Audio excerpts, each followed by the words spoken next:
성령 강림주일은 예수님께서 부활하시고 우리가 지난 4월부터 거의 2달 가까이 우리가 주님의 부활 이야기를 중심으로 이제 말씀을 나누게 되었지 않습니까? 주님 부활하시고 50일 후에 승천하신 다음에 열흘 지난 다음에 이제 성령께서 초대교회에 크게 임하신 날이에요. 그날을 기념하는 것이 바로 뭐냐면 성령 강림주일이라 부릅니다. 구약에서는 모세가 시내산에서 이제 하나님의 계명을 받죠.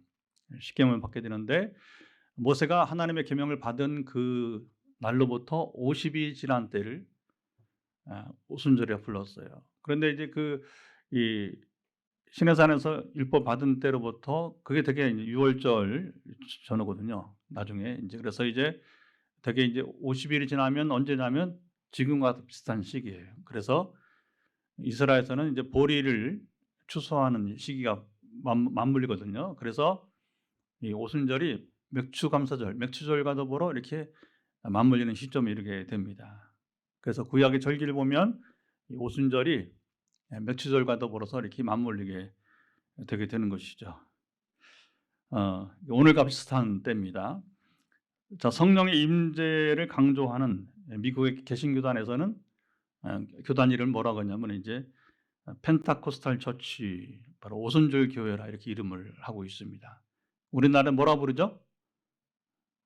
순복음 교회라 이렇게 불러요.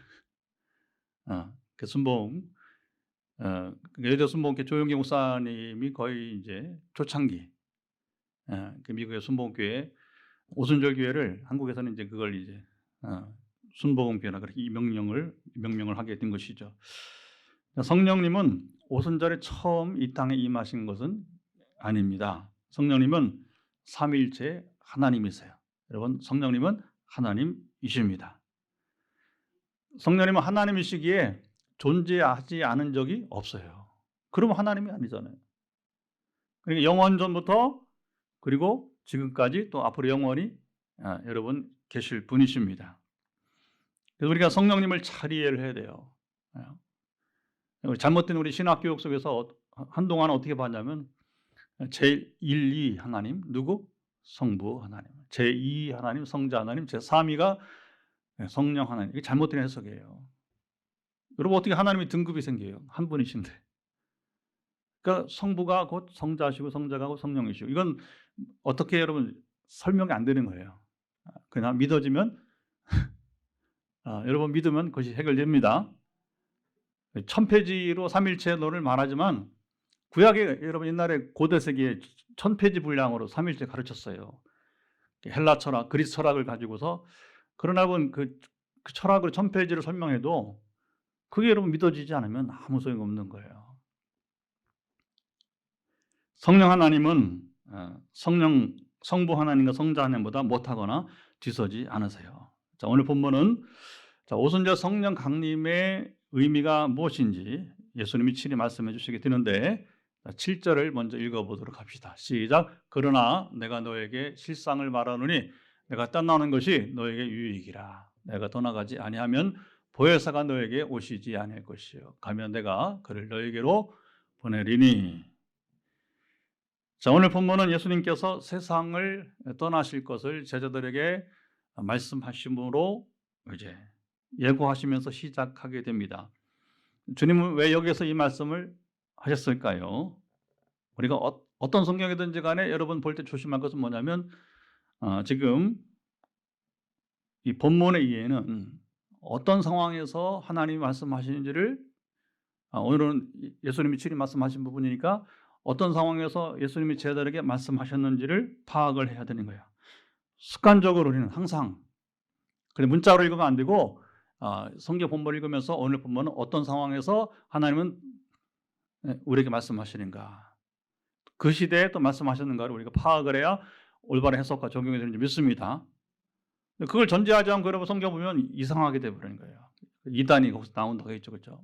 많은 이단이 성경에서 하나님이 어떤 상황에서 어떻게 말씀하신지를 이제 고려하지 않고 자기 멋대로 보다 보니까 풀리지 않는 숙제가 되어버리는 거예요. 그리고 완전히 정말 엉뚱하게 해석과 적용이 되게 되는 것이죠. 자, 요한복음 보게 되면 주님이 제자들에게 세상을 떠나실 것을 여기서 처음 말씀하시지 않았어요. 14장부터 주님은 말씀하기 시작하셨어요. 자, 스승이신 예수님이 제자들에게 내가 너희를 떠날 것이라고 말씀할 때에 제자들 마음이 여러분 어땠을까요? 자, 14장 1절을 한번 같이 읽어보도록 하겠습니다. 영상에도 한번 띄워주세요. 요한복음 14장 1절 말씀 함께 여러분 읽어보도록 합시다. 시작. 너희는 마음에 근심하지 말라. 하나를 믿으니 또 나를 믿으라. 주님은 제자들에게 떠날 것을 이미 14장부터 예고하시는데 그 예고를 하시기 전에 이 말씀을 하신 것입니다. 제자들이 마음에 근심할 것을 주님은 이미 아셨기 때문에 여러분 주님은 완전한 지식과 인격을 여러분 가지신 분이세요. 두 가지는 항상 함께해야 온전한 여러분 이제 인격체가 되는 것입니다. 지식만 가지고 아니요. 인격만 가지고 아니고 두 가지가 다 완전해야 돼요. 하나님은 우리 주님은 성령님은 다 같은 분이시니까 지식과 인격에 완전하신 분. 할렐루야. 아무리 보고 보아도 아무리 경험해 보아도 정말 기가 막힌 거예요. 기가 막힌. 이렇게 완전한 존재가 있는가? 여러분 각자가 여러분 이제 알고 경험하는 하나님 되시기 바랍니다. 뭐 다른 데 눈을 돌릴 수가 없어요. 하나님의 완전한 지식과 여러분 더불어 인격을 맛보면요. 다른 데 뭐 눈을 돌릴 수가 없는 거예요. 그분 한 분만으로 만족한다고 찬양만 아니라 실제로 우리 삶에서 여러분 정말 주님 한 분으로 만족하는 삶을 누리시길 축복합니다. 우리 빚내리기 오는 사람들은 이런 신앙생활을 누리기 바랍니다. 그래야 우리 교회가 이 세계의 운동, 하늘나라 운동이 잘 전개가 될 것입니다. 미리 아시고 제자들에게 무엇부터 어떻게 말하는 것이 좋을지 주님은 아셨습니다. 주님은 제자들을 떠나는 이유를 가서 너희를 위하여 거처를 예비하러 간다. 그리고 거처를 예비하면 다시 너희에게로 와서 너희를 내게 영접하여 나에 있는 곳에 너희도 있게 하리라. 나에 있는 곳에 너희도 있게 하리라. 이거 어디요? 영원한 천국이 아니겠어요? 14장 2절 3절입니다. 자, 제자들은 주님의 갑작스러운 이 말씀에 당황을 하게 됩니다. 자, 예수님이 떠나신다는 여러분이 이제 말은 제자들에게 큰 충격이 되었어요. 이제 겨우 3년 주님과 함께 있잖아요. 이제 막 이제 여러 가지로 무르익잖아요. 여기가 천국이죠, 뭐. 주님과 함께하는 천국이잖아요, 그렇죠? 그런데 갑자기 이 평안, 그동안 맛보지 못했던 여러분 그 평안한 삶을 이제 아까 제가 말한 건 더할 나위 없는 여러분 이제 그분과 함께하는 하나님과 함께하는 여러분 이 삶을 누리게 되는데 아니 그 주님이 떠난다고 하니까 이거 얼마나 여러분 이제 이 저들에게는 큰 충격이 여러분 되었겠습니까? 마치 어린 자녀를 두고 그리고 여러분 부모님이 세상을 떠나시는 것과 같은 거예요. 그냥 우리 한 스승이 떠나는 것하고는 비교가 되지 않는 지금 제자들은 큰 충격적인 상황이었다고 하는 것입니다. 주님은 제자들을 위로하고자 너희를 위하여 내가 거처를 예배하러 간다. 다시 너희를 데리러 올 것이라고. 그러나 제자들은 그때 당시에는 도대체 주님이 하신 말씀이 무엇인지 자 봅시다. 알지도 못했고 다만 주님이 떠나신다는 여러분 그 말에 충격받고 망연자실하게 된 거예요. 어찌할 줄 몰라 정신이 나가 멍해지는 거죠. 그게 망연자실이잖아요. 그렇죠? 제자들의 불안이 시작되었어요. 제자들은 주님이 떠나시면 유대 종교인들이 자기들을 핍박하고 여러 가지로 위협할 것을 알았습니다. 그리고 주님은 왜냐하면 이미 분위기가 상당히 이제 예수님에게로 고조되다 보니까 유대 종교인들이 예수님만 아닌 제자들을 굉장히 경계하잖아요. 그리고 우리 주중에 나눴지만 여러분 나사로를 주님 살렸는데 나사로까지 죽이려고 하는 분위기가 심상치 않은 여러분 상황이었습니다. 그래서 주님은 불안한 제자들에게 오늘 본문 1절, 2절 자 한번 읽어봅시다. 자, 불안 가운데 있는 제자들이 어떻게 말씀하셨는지 자 1절과 2절을 같이 읽어보도록 하겠습니다. 시작. 내가 이것을 너에게 이름은 너희로 실족하지 않게 하려 함이니 사람들이 너희를 출교할 뿐 아니라 때가 이르면 물은 너희를 죽이는 자가 생각하기를 이것이 하나님을 섬기는 일이라 하리라. 예수님은 제자들의 불안을 이해하셨고 제자들이 앞으로 당할 일도 여기 직설화법으로 말씀하십니다. 너희는 실족할 수도 있고 위협 때문에 그리고 실질적으로 그 종교인들에게 출교를 당할 수도 있고 출교가 뭐냐면 이제 그 성전에 못 들어오게 하는 거예요. 그리고 공동체에서 떠나게 하는 거예요. 두 가지가 답니다. 그러니까 첫째는 성전 생활을 할 수가 없고 두 번째는 뭐예요? 공동체에서 떠나야 되는 거예요. 그러니까 신앙생활의 위협을 받는 것이고 두 번째는 뭐예요? 삶의 위협을 동시에 생계 위협까지 받게 되는 것입니다. 그런데 주님은 이것을 숨기지 않고 말씀하시면서 잘 주목하셔야 됩니다. 제자들이 정면 돌파하기를 여러분 이제 원하셨어요.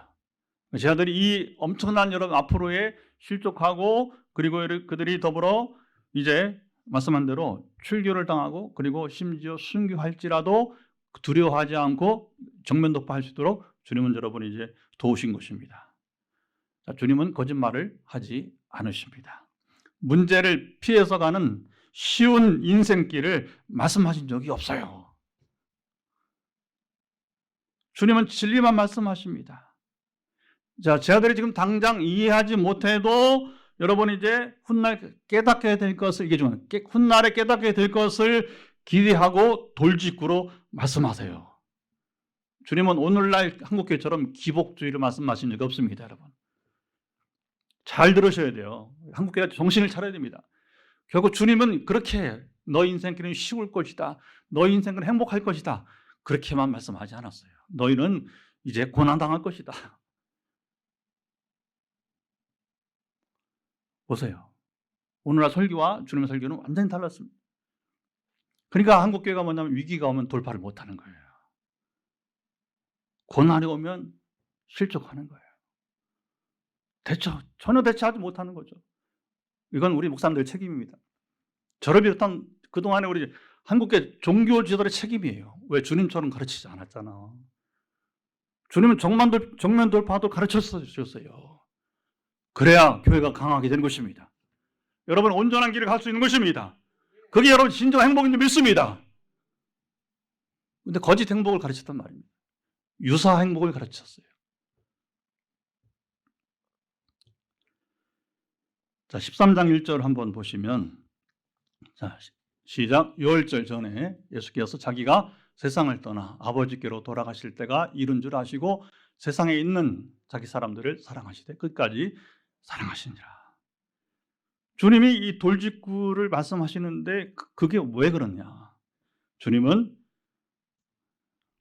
자기 사람들 누구예요? 제자들이죠. 교회죠. 그들을 사랑하시되 언제까지 사랑하시다고요? 끝까지. 주님의 사랑은 여러분 완전한 사랑입니다. 끝까지 책임지는 사랑이십니다. 말로만 여러분 이제 위로 받으세요. 괜찮습니다. 거짓 선지자란 말이에요. 가짜 목사. 주님은 그런 가짜 예언자 아니었어요. 너에게 이런 어려움일 수 있다. 대비해야 된다. 그리고 이제 뭐냐면 나와 같이 너희도 승리하라고. 너희도 승리해야 된다. 그게 참사랑이라고 하는 거예요. 그 참사랑이라는 수준이 다른 여러분 말씀이 아니겠어요? 7절에서는 주님은 내가 너희를 떠나가야 너에게 보혜사가 이제 오실 것이라고 말씀하셨어요. 내가 떠나지 아니하면 너에게 보혜사 성령님이 오지 않을 것이다. 자, 주님은 성령을 보내주실 것도 오늘 본문에서 처음 말씀하신 것이 아니에요. 앞에서부터 반복해서 말씀해 주셨는데 자, 14장 16절도 한번 읽어보도록 합시다. 자, 오늘 성경 얘기 왜냐하면 성경을 보고서 풀어야 되니까 같이 읽어보죠. 시작. 내가 아버지께 구하겠으니 그 또 다른 보혜사를 너희에게 주사 영원토록 너희와 함께 있게 하리니. 예수님은 성령을 보내주심은 사랑하시는 제자들을 여러분 고와 같이 버려주지 않는 것이라고 말씀합니다. 바로 그 뒤에 14장 18절 보면 이 말씀을 가지고 유명한 복음성가 허무한 시절 지날 때 나온 겁니다. 고와 같이 너희를 버려두지 않으리. 내가 너희와 영원히 함께하리라. 아멘. 이게 주님이 끝까지 제자들을 여러분 이제 사랑하시는 방법이에요. 오늘 여러분 우리가 형편은 각기 다를 수 있습니다. 녹록지 않습니다. 코로나가 아니라도 우리 삶이 녹록지 않습니다. 그러나 여러분 잊지 마세요. 주님은 우리와 영원히 함께 하십니다. 어떻게 함께 하신다고 했습니까? 바로 보혜사를 너에게 주사. 시작. 보혜사를. 그럼 보혜사가 뭐예요? 보혜사는 파라클레토스. 파라는 뭐냐? 곁에. 클레오는 뭐냐면 부른다는 말이에요. 그러니까 보혜사 성령님은 누구시냐? 우리를 곁에서 부르신다는 거예요. 참 좋은 말이잖아요. 성령께서 언제나 우리를 여러분 곁에서 부르십니다. 아무개야 주일은 일하지 말고 쉬면 안 되겠니? 아무개야 너무 무리하게 일하지 마. 몸도 좀 관리하고 돌봐야 하지 않겠니? 여러분 우리가 영적 삶에서 몸을 여러분 괄시하면요 병이 오는 거예요. 병이. 여러분 우리 그리스도인들은 몸도 중요합니다. 몸도 건강해야 됩니다. 뭐 영혼의 건강. 여러분 그게 왜 다른 게 아니에요. 우리가 영혼이 건강해야지만 몸도 건강해야 됩니다. 마음도 건강해야 됩니다. 근데 보혜 성령님 뭐냐면 그렇게 말씀하시는 거예요. 얘야 내 마음도 좀 관리해라. 너 스트레스 좀 해소해. 스트레스 해소 못하면 어떻게 해요? 그게 암이 오는 거예요. 현대인들이 암이 왜 많은지 아십니까? 그만큼 갈수록 세상이 험하다는 거예요. 그만큼 스트레스가 많다는 거예요. 그걸 여러분 풀어줘야 돼요. 운동을 하든지 산에 올라가서 여러분 소리도 치고 바다에 가서 낚시 좀 던지고 상황에 따라서 사람이 좀 웃는 곳에 가서. 왜냐하면 쌓여있는 것들을 풀어줘야 돼요. 사람은 할 수 없습니다. 여러분. 누가 대신 풀어줄 수 없어요. 자기가 풀어야 돼요. 자기가. 저도 이제 선후배들 많잖아요. 이미 세상을 떠난 선배도 있고 벌써 저희도 이제 60이 딱 가까우니까 벌써 세월이 많이 흘러갔어요. 많은 목회자들이 있습니다. 그런데 두 가지 유형의 목사님들이 있어요. 목회자도 스트레스를 잘 풀면서 목회하는 분이 있고 사람이 좋아서 성품이 좋아서 자기가 다 끌어안고 하는 거예요. 단명해요. 그 목회자뿐이 계세요. 여러분. 단명해요. 하나님 단명하기 원하지 않습니다. 우리를 이 땅에 여러분 군사로 보냈잖아요. 통일로 선봉. 우리 통일 때까지 살아야 됩니다. 통일로 선봉에 나가야 됩니다. 그럼 어떻게 되냐? 몸 관리 잘해야 돼요. 마음 관리 잘해야 돼요. 영적 생활 잘하시기 바랍니다. 이 세 가지가 이 전인이 여러분 따로따로 있는 게 아니에요. 그러니까 여러분 사도 요한이 그러잖아요. 축복할 때 너희 영혼이 잘된 것 같이 범사가 잘되고 강건하기를 원하노라. 영혼도 잘되고 범사도 잘되고 우리가 육신이 강건해야 됩니다.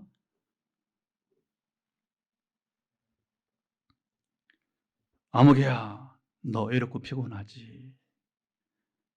각 사람에게 맞게 보혜사 성령님은 여러분 우리 곁에서 부르십니다.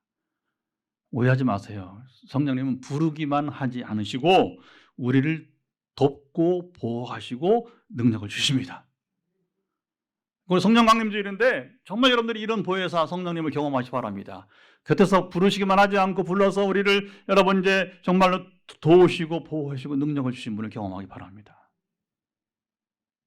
특별히 새성전 중에서 포항 땅을 거룩하게. 포항 땅 거룩하게 뭐예요? 포항에 사는 시민들이 정말 우리는 선포했습니다. 우리 교회는 우리 교회가 아니라 포항 시민의 교회다. 이번 토요일날 우리가 11시에 이제 입당 예배 드리잖아요. 그때 와보세요. 영상 보시면 뭐 또 지난번에 이미 CBS 방송 여러분 유튜브 보셨나요? 네, 유튜브 보시면 거기 그대로 뭐 하나님이 여러분 우리가 뭐 있어서 지은 것도 아니고 포항 시민에서 지은 것이니까 하나님이 이제 필요한 자들을 불러 주실 거예요. 갈수록 이 자리는 채워질 것입니다. 걱정 하나도 없어요. 예. 하나님 세우셨고 앞으로 세워가실 것입니다. 근데 문제는 뭐냐? 사람들이 많이 오는 게 중요한 게 아니라 이곳에서 진정으로 하나님의 그 사랑하심을 특별히 성령께서 보호해서 우리를 부르시고 보호하시고 우리를 여러분이 이제 돕고 능력 주심을 경험해야 된다는 것입니다. 그게 살아있는 교회예요. 간증이 있는 교회는 살아있는 교회, 간증이 없는 교회는 죽은 교회라고 하잖아요. 우리 교회는 간증이 많은 교회예요. 지금까지도. 앞으로 간증이 더 많은 교회가 되기를 바랍니다. 은사 차원이 아닙니다.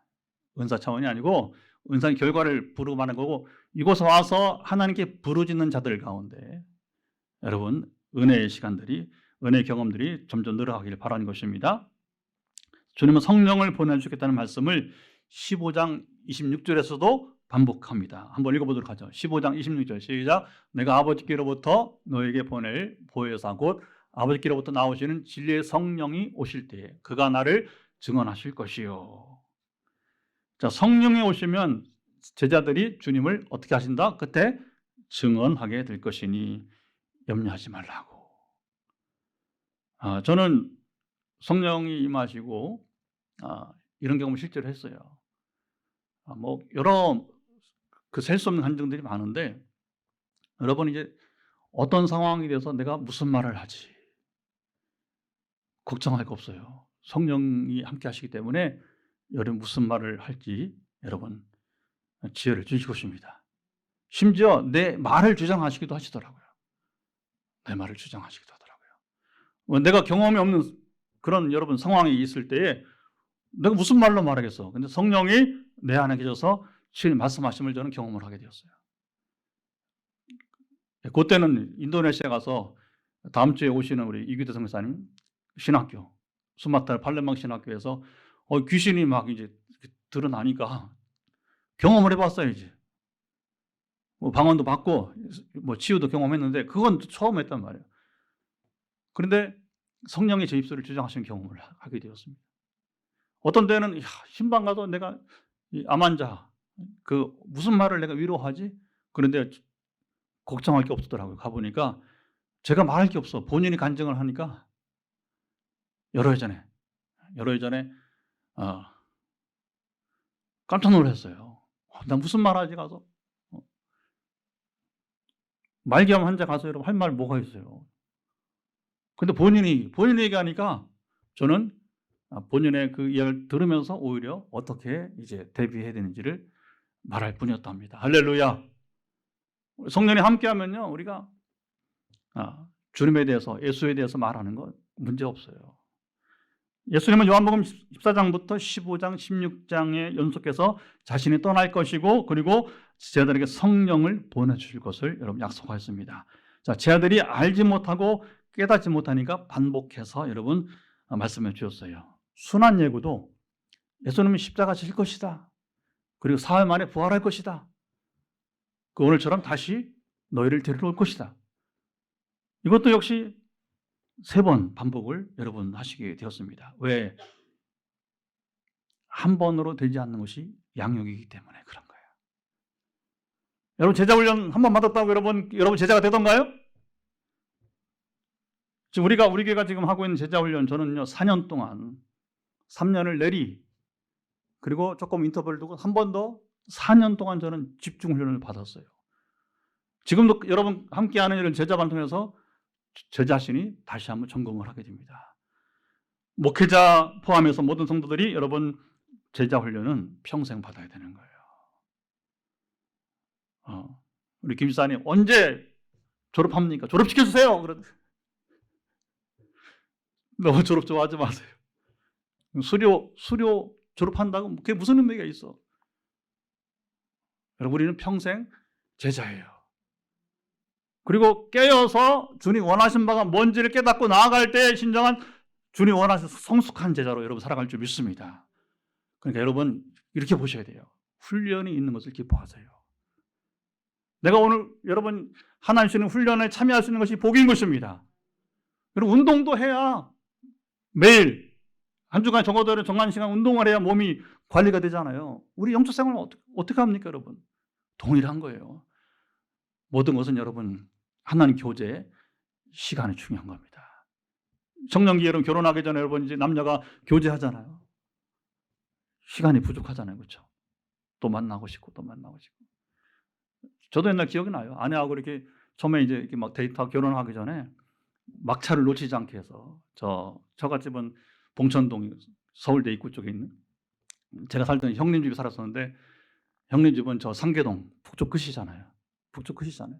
그 마지막 4호선 열차를 놓치지 않기 위해서 그 시간을 막 근데 그때까지 막 헤어지기 싫어서 그리고 나중에 어떻게 생각했냐면 야 빨리 결혼하고 말지.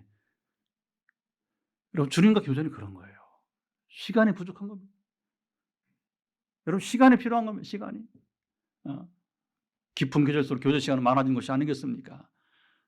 뭔가라도 시간이 그러니까 어떻게 우리가 시간을 배분해서 살아가야 되는지 여러분 정말 지혜가 필요한 것입니다.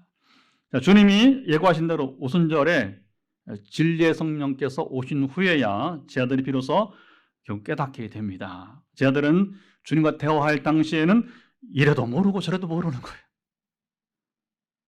다만 그들의 가장 충격적으로 다가오는 주님이 떠나신다. 마음의 근심만 더할 뿐이었어요. 주님은 제 아들에게 성령이 임하시면 유익할 것이라고 말씀했습니다. 7절에 성령이 임하시면 제 아들에게 무엇이 유익할까요? 자, 8절 말씀 주님이 말씀하십니다. 8절을 자, 크게 여러분 성경을 크게 한번 선포해 봅시다. 시작. 그가 와서 죄에 대하여 의에 대하여 심판에 대하여 세상을 책망하시리라. 자, 예수님은 성령께서 제 아들에게 오심이 유익함은 특이한 말씀을 하시네요. 뭐라고 하십니까? 성령께서 세상을 어떻게 하신다? 책망하실 것이다.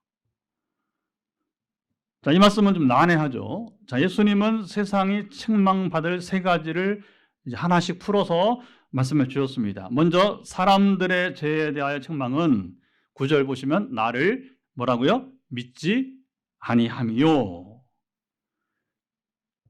자, 하나님 보시기에 사람의 죄는 무엇인가? 뭐예요? 그 죄는 바로 이제 사람들이 주님을 믿지 않는 것이 죄라고 하는 거예요.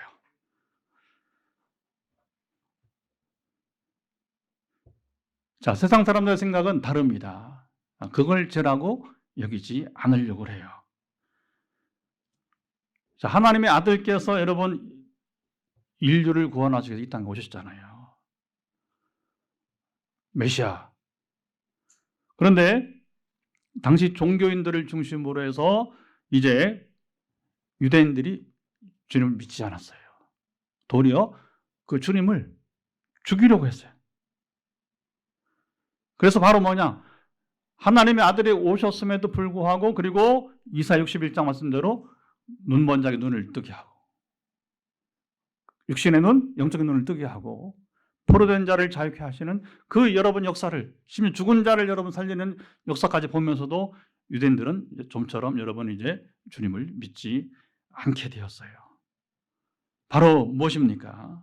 성령께서 바로 오시면 사람들로 깨닫고 책망하게 될 것이라고 말씀하신 거예요. 그런데 제자들은 주님을 믿으니 책망받을 일이 있어요, 없어요? 없는 거예요. 자, 이게 중요합니다. 주님은 정면 돌파를 말씀하시는데 얘들아, 성령이 세상을 책망할 텐데 너희는 나를 믿으니 너희는 안심하라는 것입니다. 여러분 잘 들으세요. 우리가 안심이라는 게 뭐냐? 주님을 믿음으로 안심할 수 있는 거예요. 지금 뭐 경제가 물론 경제가 중요하죠. 그러나 그 경제 때문에 아니면 우리 코로나 때문에 무엇 때문에 아니에요.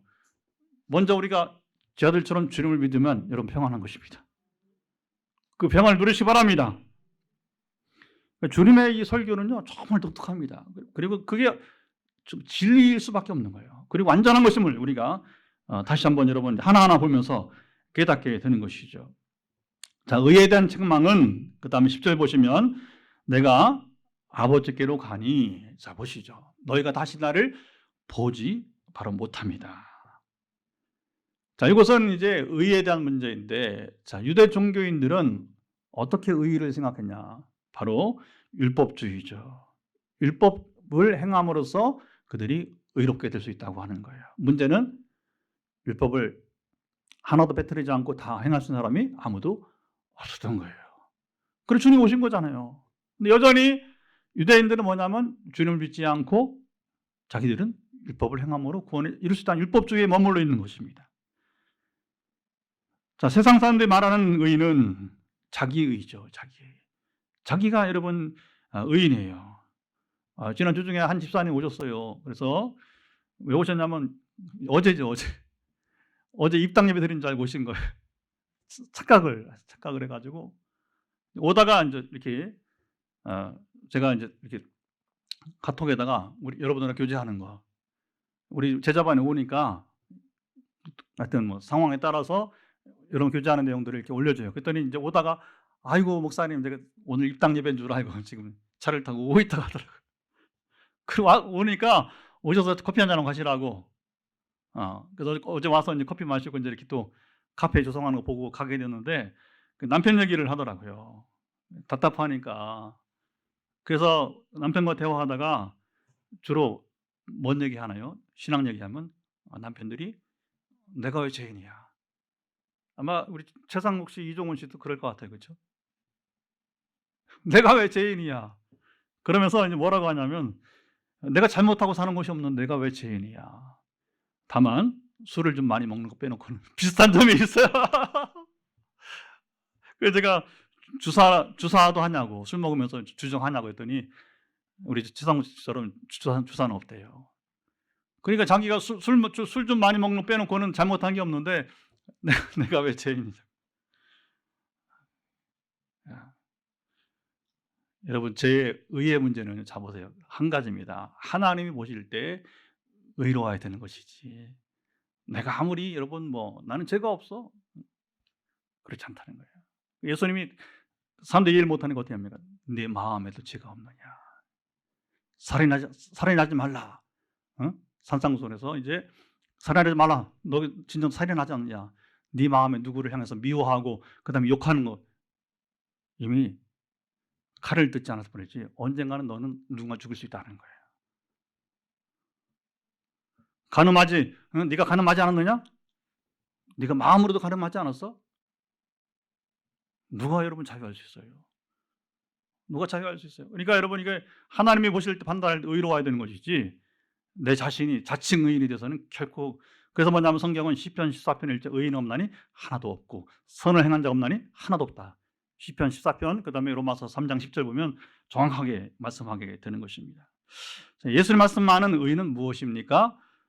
이 땅에 오셔서 죄가 없으신 분이 바로 십자가 고난당하시고 부활 승천하시고 또 재림하실 것이지만 바로 주님을 믿음으로 얻는 의가 되는 것입니다. 다시 말하면 복음을 믿음으로 우리가 얻는 의를 말하는 것입니다.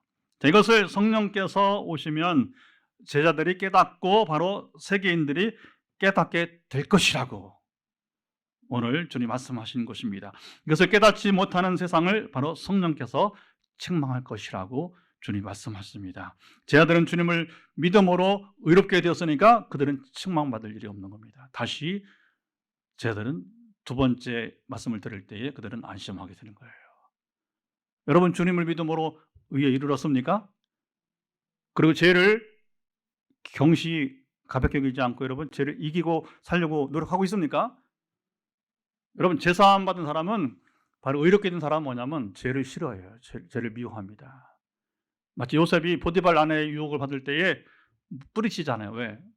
나는 그런 사람이 아니야. 나는 당신과 가치관이 달라. 당신이 귀부인이지만 그 성적 욕망 하나 이기지 못하고 이 젊은 청년 나한테 유혹하는데 나는 그런 사람이 아니야. 여러분 이게 요셉 완전한 새가 아닙니다. 가치관 때문에. 나는 하나님의 사람이야. 난 하나님의 사람이야. 이게 한국교회에 지금 굉장히 필요한 정신이에요. 가치관이에요. 그냥 다 무너져 버려. 다 무너져. 오해하지 마. 그렇다 한 명도 없다는 게 아니라 되게 너무 쉽게 무너진단 말입니다. 여러분 이기시기 바랍니다. 그래 우리가 의롭게 되는 거예요. 의는 주님의 은혜로 말미암아 되지만 그 은혜로 말미암아 의롭게 된 우리는 의롭게 살아야 됩니다. 자, 심판에 대한 세상 책망은 자, 11절 보시면 뭐라고 합니까? 세상 임금이 심판을 받았다고 합니다. 자, 심판을 받았다. 케크리타이는 현재 완료형이에요. 미래에 심판을 받을 것이 아니고 이미 지금 심판을 받았다고 하는 현재 완료형입니다. 자, 보세요. 무슨 말이냐? 세상은 자기 권세로 심판하는 것처럼 보이지만 실상은 사탄의 권세에 영향 아래 여러분 있습니다. 자, 불의한 재판의 경우 그렇죠. 자, 판검사들이 뭐냐면 때로 뇌물을 받고 눈에 안 보이지만 뒤로 한단 말이에요. 뒤로. 그리고 이 판결 때문에 자기가 향후 승진하는데 영향을 미치기 때문에 많아요. 그런 경우에 양심을 버리고 누군가의 편을 들어줘요. 그러니까 지금도 보면 여러 번 판례 있잖아요. 판례를 보면서 야, 그리고 막 실명 공개되잖아요. 저 판사 문제가 있다. 요즘 무섭습니다. 그렇잖아요. 그 판검사 실명을 막 거론하면서 여러분 이제 이런 판결하는 이 양심도 없는 판검사. 자신들의 권한이라고 생각하지만 자 보세요. 실상은 사탄이 그들의 마음을 통치하고 있는 것입니다. 어떻게? 악에 지도록 돈 때문에. 그리고 자기 향후 승진, 추세 때문에. 마귀는 사람들로 죄를 짓게 하고 충동죄라고 여러분 유혹합니다. 여러분 이겨야 됩니다. 성도는 이겨야 됩니다. 근데 세상 권력가들이 뭐냐면 자기가 힘이 있기 때문에 내 마음대로 한다고 하지만 그러나 자, 성경 그렇게 주님은 말씀하지 않는 거예요. 사탄이 너를 지금 통치하고 있다. 통제하고 있다. 너는 하나님의 통제 아래 있지 않고 사단의 통제 아래 있다. 너를 컨트롤하는, 너를 움직이는 지금 내 마음을 움직이는 자가 누군지 아느냐? 내가 아니야. 사탄이야. 그 얘기예요. 그래서 이런 자들은 뭐냐? 바로 이미 심판을 받았다 하는 겁니다. 주님이 이미 심판했다는 얘기예요. 죽어봐야 한다고요? 가나 마나요? 이미 심판 받았는데 뭐 죽으면 뭐 다를 게 뭐가 있어요, 여러분? 그러니까 이 땅에서 자라야 됩니다. 여러분 신자나 불신자나 이 땅에서 자라야 됩니다. 여러분 뿌린 대로 거두는 거예요. 거두는 거예요. 하나님의 통치를 받는 사람, 하나님의 경외하는 자는 결코 불의한 재판관, 판검사가 되지 않아요. 지혜와 지식이 뛰어나서 죄가 있는 사람을 죄가 없다고 변호하는 능력 있는 여러분 변호인들이 때로 있어요. 오래전에 기억하십니까? 미국의 오제 심슨이라고 하는 유명한 그 미식축구 선수 있잖아요. 분명히 전 부인을 죽였어. 지금도 아주 해자되는 얘기 아니에요. 그렇죠? 잘못된 판례에. 근데 변호사들이 최고의 변호사들이 뭐였어요? 엄청난 개런티를 자기가 축구 선수 벌었던 돈의 상당수를 쏟아서 뭐냐면 변호비로 그 당시 수백만 달러를 여러분이 이제 지출했습니다. 그는 그런 변호사의 능력을 통해서 무죄 선고를 받았지만 그는 심판받은 거예요. 그리고 그 변호사들도 판사들도 심판받은 거예요. 주님 말씀 그거예요.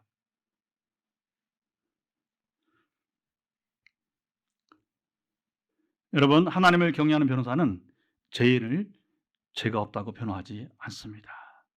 설령 그 재판을 변호사 수임을 포기하더라도 가끔 그런 경우 있잖아요. 변호사가 나는 더 이상 이 사람을 변호할 수 없다는 거예요. 뉴스 나오잖아요. 그렇죠? 이 사람이 살아있는 양심의 사람이에요. 이런 사람은 심판받지 않습니다. 주님 말씀은 그 얘기예요. 물론 죄를 인정하고 되긴 그렇죠. 죄를 인정하고 이렇게 죄를 지었지만 다시 갱생할 수 있는 기회를 달라고 하는 게 변호사 역할입니다. 그래서 이제 검사랑 이제 이렇게 다투는 거죠. 죄는 인정하지만 그러나 검사의 형량은 너무 과하다. 그러니까 아량을 베풀어 달라는 게 변호사 입장이에요. 근데 문제는 뭐냐면 이걸 넘어서 죄인인데 죄가 없는 것으로 이렇게 여러분이 이제 한다면 이미 양심을 넘어가게 되는 거죠. 자, 빌라도와 유대 종교인들이 합하여 주님을 심판하고 십자가에 처형하라고 사형 언도를 여러분 하게 되었습니다. 주님은 그걸 알고 아시는 거죠. 그들은 이미 심판받았다고 주님이 말씀하시는 거예요. 왜? 불의한 재판했잖아요. 죄가 없는 주님을 빌라도는 끝까지 주님이 죄가 있다고 했어요? 없다고 했어요. 그러나 그는 정치인이기 때문에 자기 정치적인 생명을 연장하기 위해서 어떻게 합니까? 밀라를 막기 위해서 그냥 나는 모른다. 손을 씻어버리잖아요. 너희들이 알아서 해라. 그러나 지금 오늘 아침에 우리는 신앙고백을 통해서 주님은 빌라도에게 고난을 당했다고 말씀하는 거예요. 무책임한 사람입니다, 여러분. 자기가 정치적 생명을 잃더라도 양심의 사람, 하나님 사람 뭐냐? 죄 없는 사람을 정죄할 수 없는 거예요. 자, 로마서 6장 16절 말씀을 또 한번 읽어봅시다. 굉장히 중요한 말씀인데 한번 주목해 보세요. 그리고 함께 크게 선포해 보도록 합시다. 자, 로마서 6장 16절 시작. 너희 자신을 종으로 내주어 누구에게 순종하든지 그 순종을 받는 자의 종이 되는 줄을 너희가 알지 못하느냐? 혹은 죄의 종으로 사망에 이르고 혹은 순종의 종으로 의에 이르느니라. 자, 이 말씀 보면 예수님은 말씀과 지혜의 탁월함을 발견하게 됩니다. 자, 제자들이 이 말씀을 여러분 당시에는 도무지 깜깜했어요. 깜깜해요. 도대체 예수님은 무슨 말씀을 하시는 분이야 도대체. 그런데 오순절 성령께서 강림하시고 그들은 주님의 말씀을 다 기억을 했어요. 깨달았어요. 성령께서 세상에 세 가지를 책망하심으로 제자들에게는 한없는 위로가 여러분 되었답니다. 주님의 돌직구 말씀이 때가 되어 효력을 발휘하게 된 것입니다. 제자들이 영원히 살게 한 거예요. 오늘 우리도 한 영혼을 진정 사랑한다면 주님처럼 부드럽게 하세요. 그러나 내용은 돌직구 말씀을 전해야 해요. 지금은 네가 알지 못해도 후에 깨닫고 하나님께 돌아오기를 바란다. 여지를 주어야 됩니다. 괜찮아. 친구야 괜찮아. 사람이 그렇게 사는 거지 뭐. 응? 대중가요 가수대로 사는 게 다 그런 거지 뭐. 그런 거지 뭐. 그러면 후에 돌이킬 수 있는 여지를 주지 못하는 거예요. 그냥 일반화시킵니다. 제너럴라이제이션. 세상이 다 그런 거지 뭐. 인생이 다 그런 거지 뭐. 그러면 그 사람에게 뭡니까? 회개할 여지를 주지 못하는 거예요. 여러분 회개하고 우리는 여러분 새로운 가치관으로 평생을 달려가야 됩니다. 이걸 정말 중요하게 여기세요. 이 땅에 사는 게 중요한 게 아니라 이 땅에 사는 것보다 영원히 살아야 되는데 우리가 죽음 다음에 어떻게 영원히 사느냐? 그건 뭐냐? 뿌린 대로 산단 말입니다. 새로운 가치관으로 하나님 나라를 위해서 정의를 위해서 공의를 위해서 살아가시 바랍니다.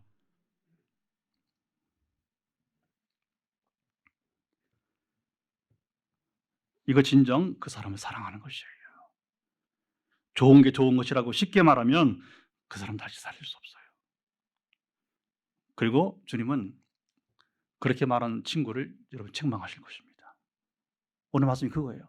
그걸 에스겔서는 구약에 뭐라고 표현합니까? 에스겔은 파수꾼 얘기를 하잖아요. 파수꾼.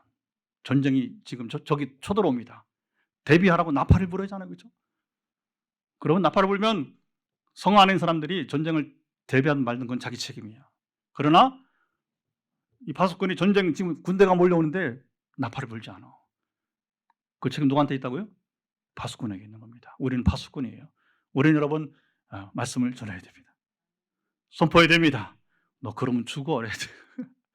부드럽게 설명하면서 이렇게 풀어서 사는 게 다 그렇긴 하지만 그러나 인생은 그렇지 않단다. 그래서 내 얘기 아니야. 성경 얘기 한번 볼까? 하면서 이렇게 해서 그 말씀을 통해서 우리가 여러분 가르쳐 줘야 됩니다. 주님은 우리가 어떻게 세상을 대하고 사람들을 대해야 하는지 탁월하게 완벽하게 본을 보여주셨어요. 예수님은 제자들이 들어도 깨닫지 못하고 감당하지 못할 것을 여러분 아셨습니다. 12절 하지만 성령이 오시면 자 보세요. 지금은 모르지만 성령이 오시면 제자들의 연약함 지적으로 무지하죠.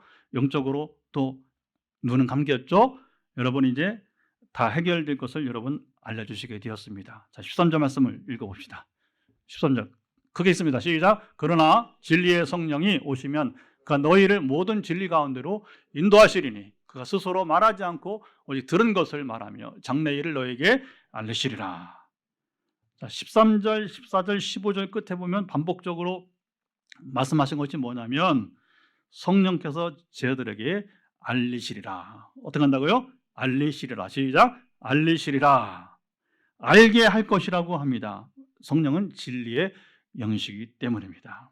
근데 진리라고 하는 알레테이아, 발음이 좀 어려워요. 알레테이아가 뭐냐면 망각에서 벗어난다는 의미예요. 진리는 뭐냐? 망각에서 벗어난다. 시작. 진리는 망각에서 벗어난다. 자, 제자들을 망각에 빠뜨리게 하는 여러분 이제 그것이 무엇일까요? 당시 세 가지입니다. 지금 주의 말씀을 듣는 제자들에게는 세 가지가 뭐냐? 그들을 망각에 빠뜨리게, 진리에 여러분 깨닫지 못하게 한단 말이에요. 첫째는 바로 유대인들의 율법주의예요. 율법주의.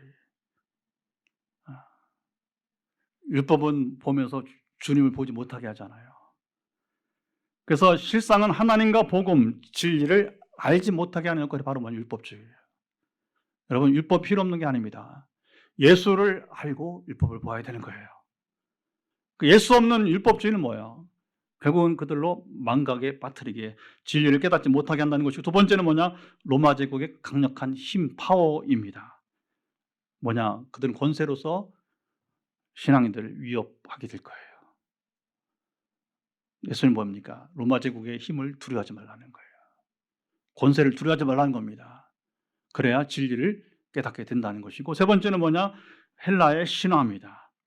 다시 말하면 당시 세계를 움직였던, 여러분 주도했던 세계관이에요. 사상을 말하게 될 겁니다. 여러분, 오늘 우리가 잘 조심해야 됩니다. 정말 이 사상 조심해야 됩니다. 여러분 사상이 잘못된 사상이 되어서 하나님에게서 멀어진다고 하면 사상 버리세요.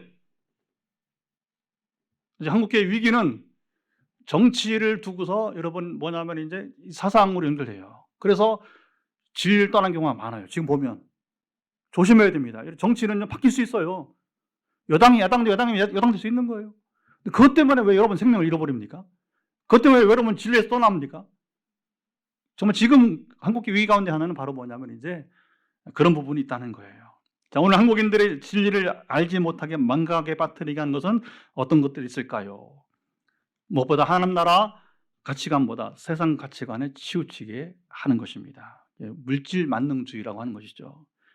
물질 우선주의. 그러다 보니까 이 땅의 보화를 쌓고 주님이 말씀한 대로 하늘의 보화를 쌓지 못하게 하는 것입니다.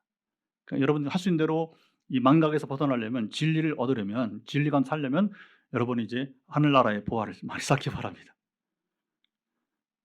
출세주의, 불필요한 명예욕, 육신의 쾌락에 집착하며 사는 것들, 이게 바로 망각에 빠뜨리게 하는, 진리를 떠나게 하는 것입니다.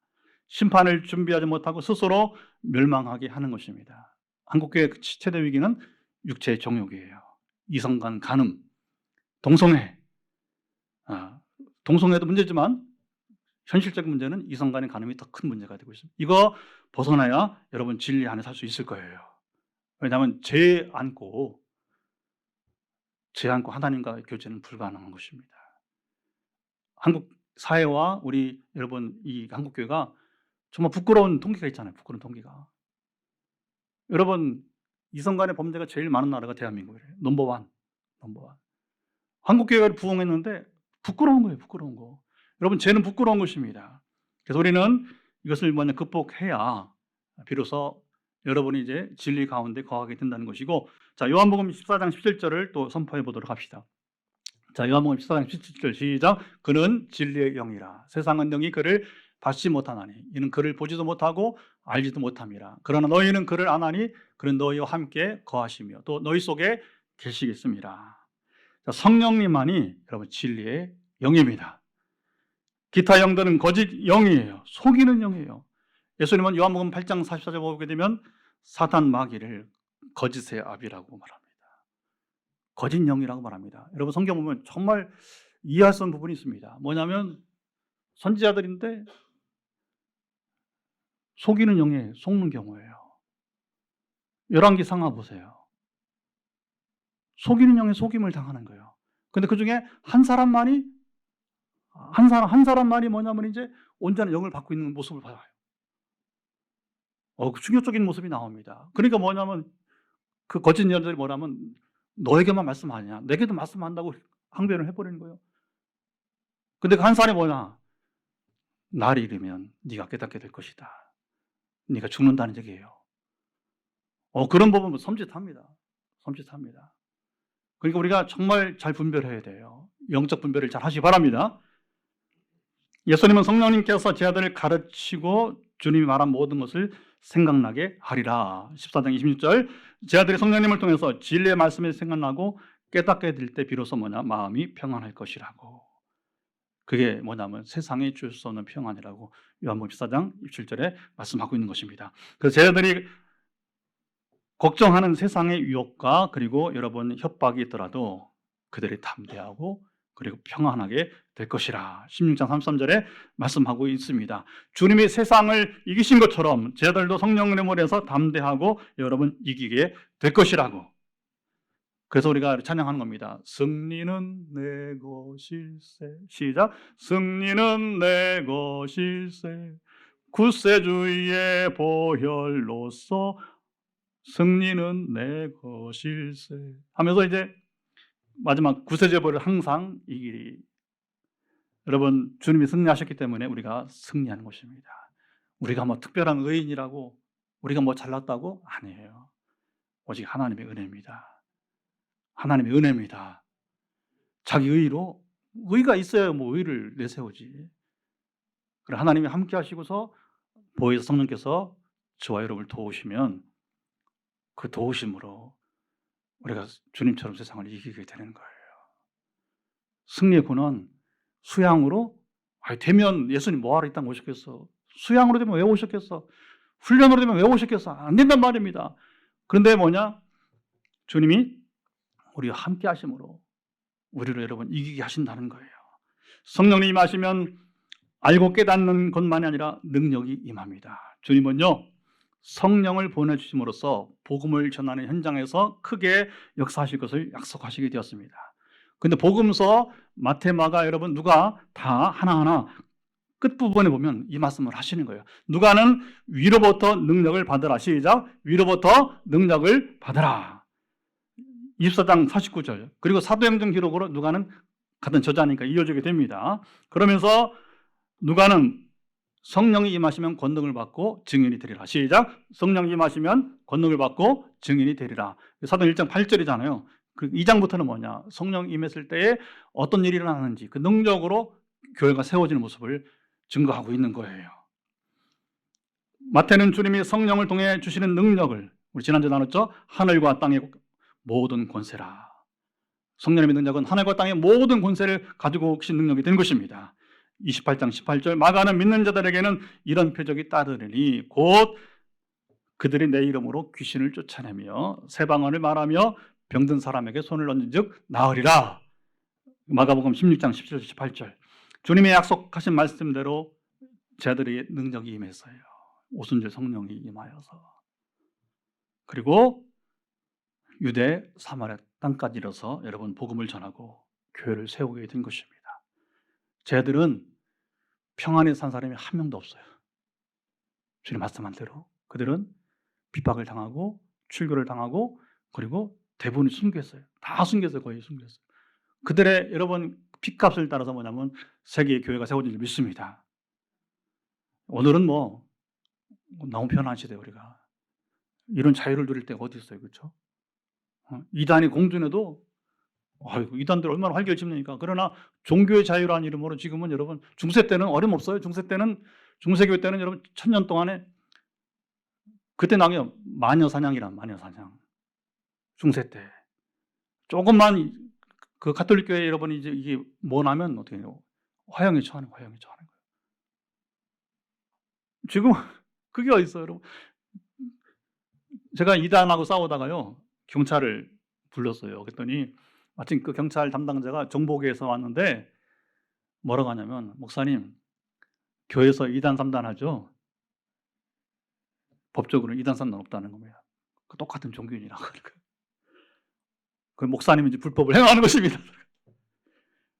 전에 하나님의 교회에 빠졌던 한 청년을 이제 구한답시고 갔다가 같이 이제 이렇게 그래 경찰을 대동했거든요, 일본은. 왜냐하면 다툼이 일어나면 안 되니까. 그래 인격적으로 "아들을 내놔라." 해서 간 거예요. 그랬더니 이제 플래카드 가지고 버스 타고서 서울에서 대전까지 내려와서 갔어요. 그랬더니 이제 경찰이 그러더라고요. "지금 법은 목사님이 위반하고 있습니다." 얼마나 자유로운 시대입니까? 그러나 이때일수록 더 우리가 여러분 이제 근신해야 됩니다. 깨어 있어야 됩니다. 자, 오늘 성령 강림절인데 성경 공부로 그치는 말씀드림이 아니고 오늘 우리의 복음 전도 현장, 특별히 토요일 오전 입당 예배를 우리 교회 안에서 이제 우리가 앞두고 있는데 복음의 절대 능력이 나타나고 전도의 문이 활짝 열어가는, 포항 땅을 거룩하게 하는, 이 땅에 주거하는 사람들이 여러분이 이제 많이 구원받는 새 성전이 될 수 있기를 우리 일어나서 찬양하며